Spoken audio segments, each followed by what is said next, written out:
আন্দোলনের আরো খবর জানাতে শাহবাগ থেকে আমাদের সাথে যুক্ত আছেন সহকর্মী রিফাত শিশির। তিনি সরাসরি আছেন আমাদের সাথে। রিফাত, আপনি জানাবেন যে শাহবাগ মোড়ে এখন কি পরিস্থিতি? বিকেল 5টার দিকে আসলে শুরু হয় এই অবরোধ, এখন সেখানে কি অবস্থা?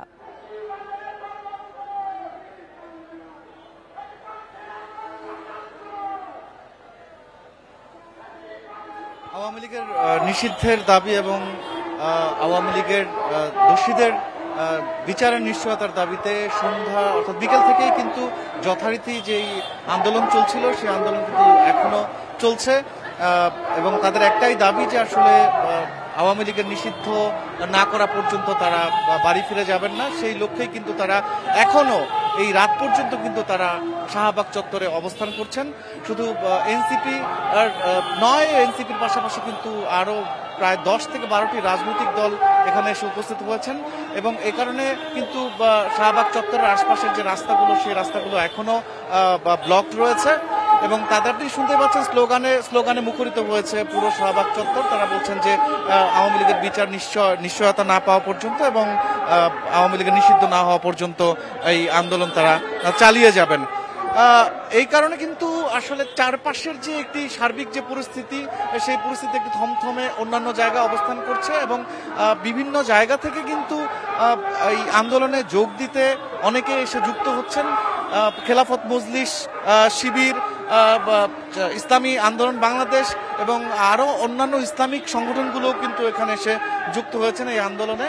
তাদের একটাই দাবি যে আওয়ামী লীগের নিষিদ্ধকরণ এবং বিচারের নিশ্চয়তা।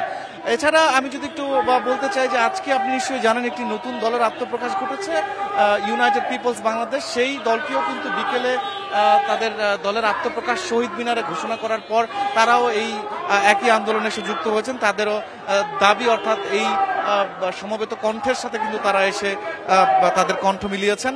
এছাড়া এই আন্দোলনটি অর্থাৎ এই আয়োজনটি শুরু হয়েছিল কিন্তু দুপুর 2টার পর থেকে। তখন থেকেই কিন্তু মিন্টু রোডের যে ফোয়ারা রয়েছে ফোয়ারার সামনে থেকে তারা এই আন্দোলনটি শুরু করে এবং সেখানে হাসনাত আব্দুল্লাহ জানিয়েছিলেন যে এই আন্দোলন শেষ না হওয়া পর্যন্ত অর্থাৎ আওয়ামী লীগের নিষিদ্ধকরণ না করা পর্যন্ত তারা এই আন্দোলন চালিয়ে যাবে।